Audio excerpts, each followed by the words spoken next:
दोस्तों स्वागत है आपका बिहार न्यूज में। दोस्तों मैं हूं फिरदौस गनी और आप देख रहे हैं केबी लाइव। दोस्तों आज हो चुका है 3 अगस्त 2020। तो आज की बिहार की टॉप न्यूज लेकर आए हैं आपके लिए।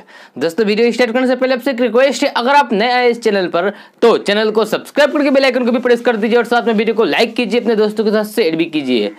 तो चलिए दोस्तों स्टार्ट करते हैं आज का न्यूज। बिहार में घर बना रहे लोगों के लिए अच्छी खबर आ रही है, क्योंकि यहाँ गिट्टी और बालू पहले के मुकाबले में 25% तक सस्ता हो गया है, जिससे घर बनाने वाले लोगों को काफी फायदा हो सकता है। गांधी सेतु के पश्चिमी लेन खुल जाने से गिट्टी और बालू सस्ता हो गया है। मिली जानकारी के मुताबिक बिहार में शुक्रवार तक बालू की कीमत 6,000 से 6,500 रुपया प्रति टेलर बिक रहा था। वहीं शनिवार का इसके रेट में 25% की कमी आई है। बालू की कीमत घटकर 4,500 से 5,000 प्रति टेलर हो गया है। वहीं गिट्टी की कीमत में भी 23% की गिरावट आई है। वैसे लोग जिनके घर में कंस्ट्रक्शन का काम चल रहा है उनके लिए अच्छी खबर है। खबर के अनुसार हाजीपुर, पटना, दरभंगा, छपरा, मधुबनी, मुजफ्फरपुर समेत अन्य जगहों पर भी बालू और गिट्टी के दाम में कमी आई है। जानकार बताते हैं कि इसके दाम में और भी कमी हो सकती है।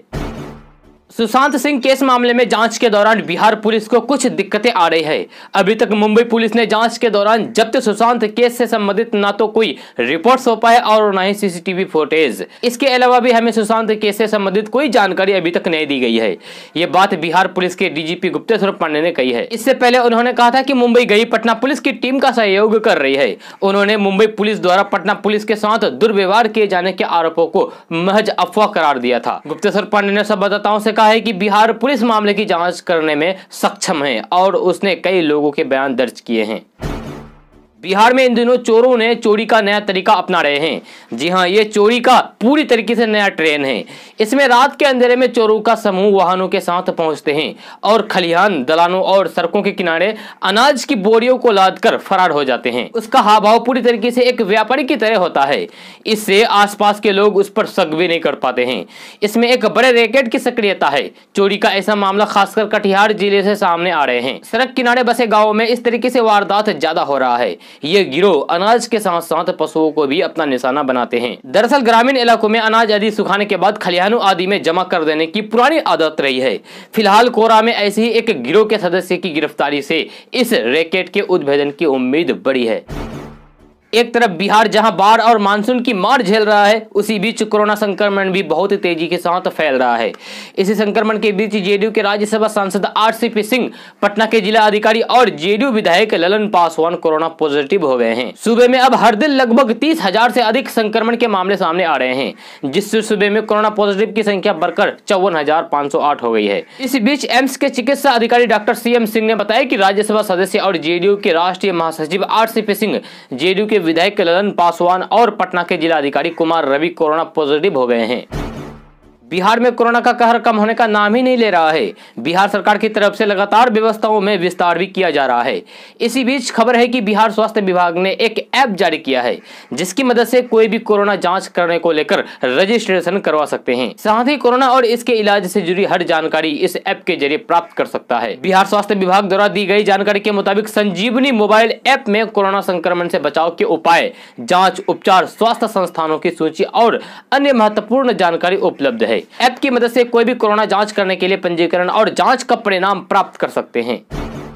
देश के सबसे प्रमुख बाढ़ प्रभावित क्षेत्रों में बिहार का नाम लिया जाता है। उत्तर बिहार की करीब 76% आबादी तकरीबन हर साल बाढ़ का डंस झेलती है। देश के कुल बाढ़ प्रभावित क्षेत्रों में 16.5% बिहार में ही है और देश की कुल बाढ़ प्रभावित आबादी में से 22.1% बिहारी है। सीतामढ़ी, शिवहर, मधुबनी, दरभंगा, मुजफ्फरपुर, पूर्वी चंपारण, पश्चिमी चंपारण, सहरसा, सुपौल, अररिया, किशनगंज, पूर्णिया और कटिहार जिलों में बाढ़ है। बिहार में बाढ़ की विभीषिका विकराल रूप ले रही है।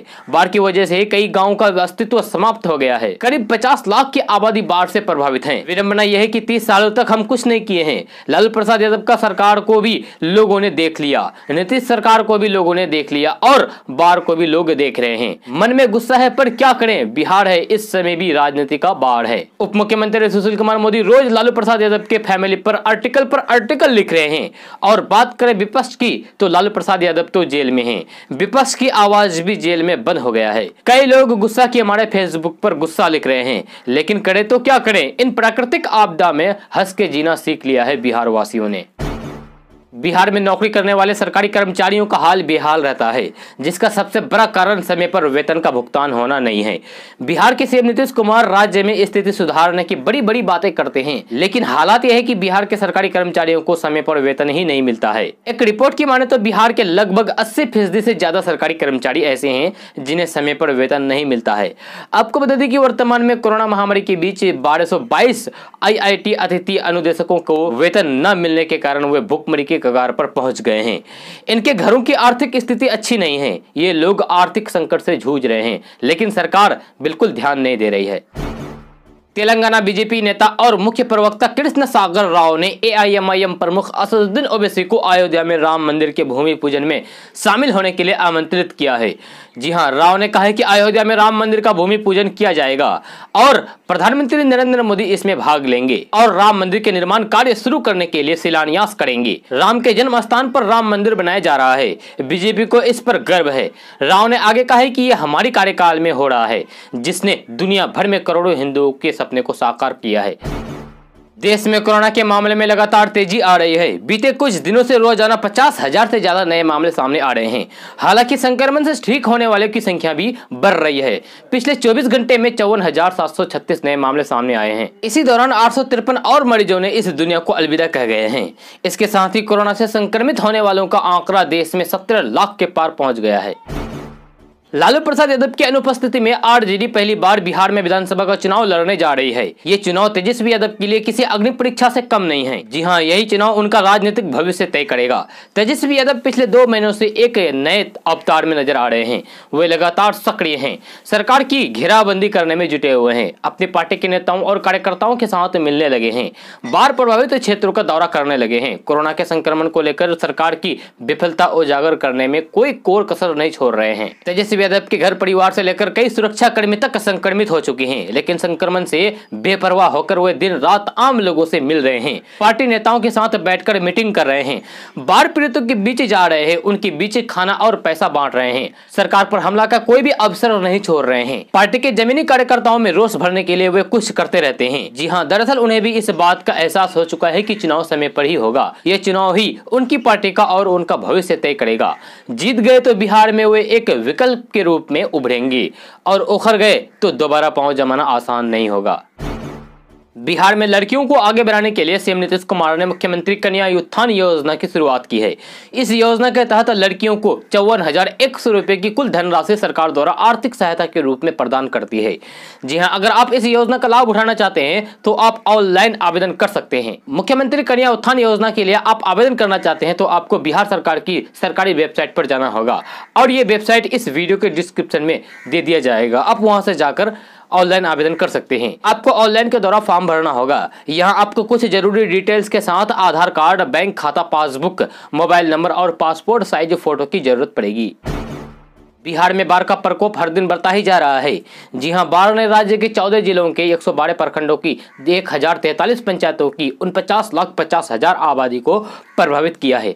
आपदा प्रबंधन विभाग के अपर सचिव रामचंद्र यू ने प्रेस कॉन्फ्रेंस में कहा है कि बाढ़ पीड़ितों के लिए राहत एवं बचाव कार्य युद्ध स्तर पर चलाए जा रहे हैं। उन्होंने कहा है कि बाढ़ से प्रभावित 1,94,000 परिवारों के खाते में 6,6 हजार की सहायता राशि भेज दी गई है। भुगतान की गई कुल राशि 116 करोड़ रुपए है। शेष प्रभावित परिवारों के खाते में जल्द ही राशि भेज दी जाएगी। जी हाँ, यानी कि अब तक जिस परिवार के खाते में बाढ़ राहत राशि नहीं भेजी गई है, नहीं पहुंची है, तो उसको बहुत जल्द भेज दी जाएगी। राज्य के विभिन्न जिलों में 13 से 40 समुदाय के किचन चलाए जा रहे हैं, जिनमें प्रतिदिन करीब 9 लाख लोग भोजन कर रहे हैं। विभिन्न जिलों में 19 राहत केंद्र चलाए जा रहे हैं, जहाँ पर 27,000 लोगों को रखा गया है और उन्हें जरूरी सामान मुहैया कराए जा रहे हैं। बिहार में विधानसभा चुनाव से पहले बाढ़ और कोरोना के संक्रमण ने राजनीतिक दलों की मुश्किलें बढ़ा दी है।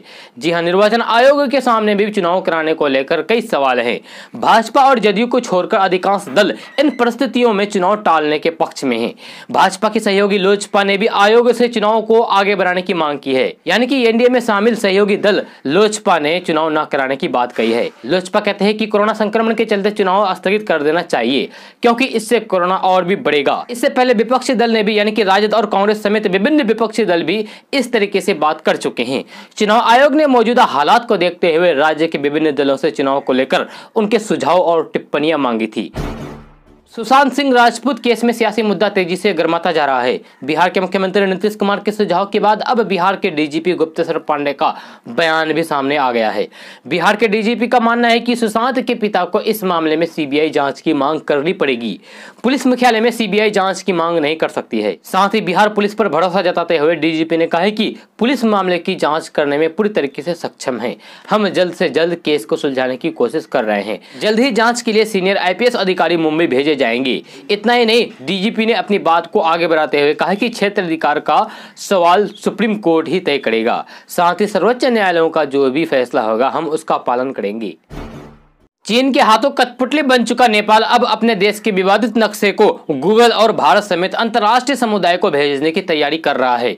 अपने इस नक्शे में नेपाल ने भारतीय क्षेत्र टिपू लेक, काला पानी और लिम्पियाधुरा को अपना हिस्सा बताया है। नेपाल की भूमि प्रबंधन मंत्री पद्म आर्याल ने कहा है कि भारत और संयुक्त राष्ट्र की एजेंसियां समेत अंतर्राष्ट्रीय समुदाय को नया नक्शा भेजा जाएगा। इस महीने के मध्य तक ये प्रक्रिया पूरी कर ली जाएगी। उनके मंत्रालय ने नेपाली मापन विभाग को नए नक्शे की 4000 कॉपी को अंग्रेजी में प्रकाशित करने और उनसे अंतर्राष्ट्रीय समुदाय को भेजने को कहा है। नेपाल की ओली सरकार ने 20 मई को यह विवादित नक्शे जारी किया था। इसमें लिम्पियाधुरा, लिपू लेक और काला पानी को नेपाल का हिस्सा दर्शाया गया है।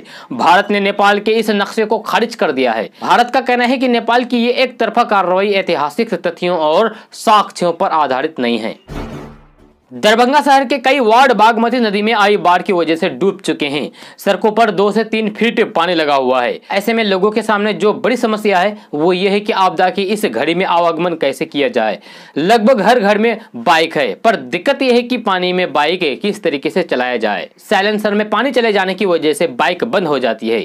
ऐसे में दरभंगा के बाढ़ पीड़ितों ने इसका तोड़ निकाल लिया है। अब वे आम दिनों की तरह बाढ़ के पानी में भी फर्राटे से बाइक दौड़ाकर अपने रोजमर्रा का काम निपटा रहे हैं। आपको बता दूं कि दरभंगा जिले में लोग स्कूटी या बाइक के साइलेंसर में पाइप घुसा दिया है। साइलेंसर के मुंह पर टेप लगाकर पाइप को पीछे के सीट पर लगे रोड से बांध दिया है। बिहार में लोग हर साल आने वाले बाढ़ के अब इतने आदी हो गए हैं कि सरकारी मदद की आशा छोड़ दिया है और कहीं कहीं बड़े बड़े टायरों को, कहीं थर्माकोल और केले के थंभों को जोड़कर आने जाने के लिए नाव का निर्माण कर लेते हैं।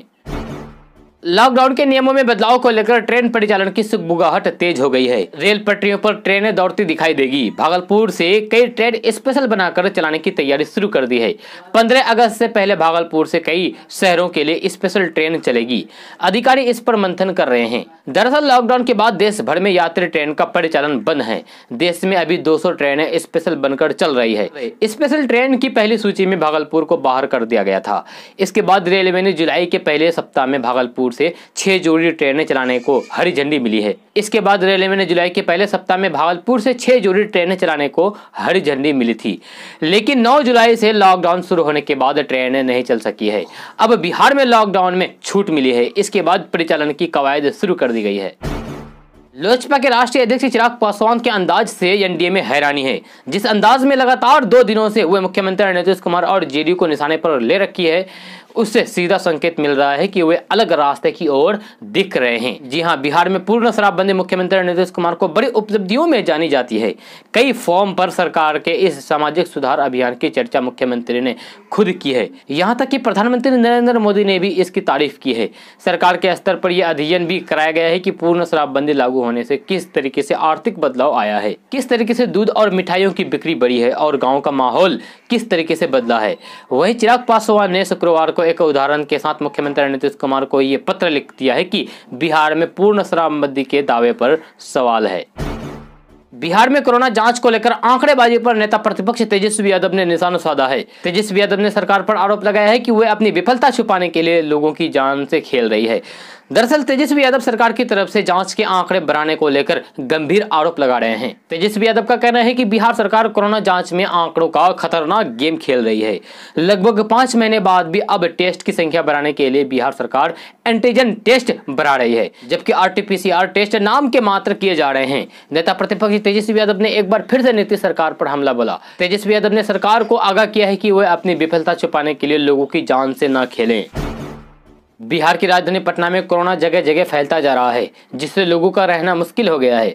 मिली जानकारी के मुताबिक पटना के डीएम से लेकर कई अधिकारी कोरोना से संक्रमित हो चुके हैं और ऐसे में जिला प्रशासन की चुनौतियां बढ़ गई है। साथ ही साथ लोगों को कई तरह की परेशानियों का भी सामना करना पड़ रहा है। खबर के मुताबिक पटना जिला प्रशासन के 20 अधिकारी समेत 2 दर्जन से अधिक स्टाफ अब तक कोरोना संक्रमित हो चुके हैं।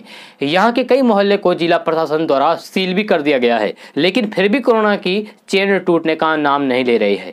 लॉकडाउन के बावजूद कोरोना जगह जगह तेजी के साथ फैलता जा रहा है। बिहार में सड़कों की स्थिति में और सुधार करने के लिए राज्य सरकार राष्ट्रीय और अंतर्राष्ट्रीय संस्थानों में कर्ज लेगी, क्योंकि इन संस्थानों से कर्ज लेने पर कम ब्याज देना होता है। इसलिए पथ निर्माण विभाग में इसकी कवायद चल रही है कि बिहार की जरूरतों के अनुसार सड़क बनाने को लेकर कर्ज लिया जाएगा। जल्द ही इस बात को लेकर औपचारिक निर्णय लिया जाएगा। बिहार में नेताओं को जनता से दूर रहना महंगा पड़ रहा है। रोहतास जिला के करगहर तथा कोचस में इन दिनों स्थानीय भाजपा सांसद छेदी पासवान के लापता होने की पोस्टर चिपकाए जा रहे हैं। आरोप है कि पिछले कई महीनों से सांसद क्षेत्र में नहीं आए हैं, इसलिए लापता का पोस्टर चिपकाया गया है। ये पोस्टर कांग्रेस के प्रदेश महासचिव बताने वाले अखिलेश त्रिपाठी के नाम से चिपकाया गया है। जी हाँ, इस पोस्टर के इन दिनों राजनीतिक गलियारों तथा सोशल मीडिया में जमकर चर्चा है। खासकर करगहर तथा कोचस के इलाकों में सांसद की गुमशुदा होने की पोस्टर चिपकाए गए हैं। करगहर के प्रखंड कार्यालयों से लेकर बाजार तथा कोचस बाजार में भी इस तरीके से पोस्टर देखे जा रहे हैं, जिसमें भाजपा सांसद को ढूंढने वालों को इनाम की घोषणा कर दी गई है। चुनावी साल में इस तरीके से पोस्टर से राजनीतिक चर्चा बढ़ गई है। देश के 10 सर्वोच्च विश्वविद्यालयों में बिहार का भी नाम शामिल है। जी हां, डॉक्टर राजेंद्र प्रसाद केंद्रीय विश्वविद्यालय को इंडिया टुडे ग्रुप ने देश के 10 सर्वोच्च विश्वविद्यालयों में शामिल किया है। वहीं Tata institute of social science को 9वां स्थान मिला है। सर्वे में विश्वविद्यालय को विभिन्न मानकों पर 1587 अंक मिला है। इस सर्वे में कृषि विश्वविद्यालय पूसा को जहां विभिन्न मानकों के अनुरूप 1587 अंक प्राप्त हुए हैं, वहीं Tata institute of social science को 1588 अंक मिला है। सुशांत सिंह केस में बिहार पुलिस ने नया खुलासा किया है। बिहार पुलिस के मुताबिक कई दिनों से सुशांत मोबाइल में जिस सिम का यूज कर रहे थे, उनके नाम पर ही नहीं थे। पुलिस के मुताबिक उनमें से एक सिम कार्ड उनके दोस्त सिद्धार्थ पिठानी के नाम पर है। पुलिस ने बताया कि अब हम कॉल डिटेल्स की रिकॉर्ड यानी कि CDR ट्रैक कर रहे हैं। दोस्तों, आज का न्यूज़ बस ये था। कैसा लगा जरूर अपना सुझाव दीजिएगा नीचे कमेंट बॉक्स में कमेंट करके। अगर आप नए हैं इस चैनल पर केडीबी लाइव पर, तो नीचे रेड कलर का बटन होगा, वहाँ पर क्लिक कर दीजिए और साथ में बेल आइकन को भी प्रेस कर दीजिए और वीडियो को लाइक कीजिए। तो चलिए दोस्तों, फिर मिलते हैं अगले वीडियो में।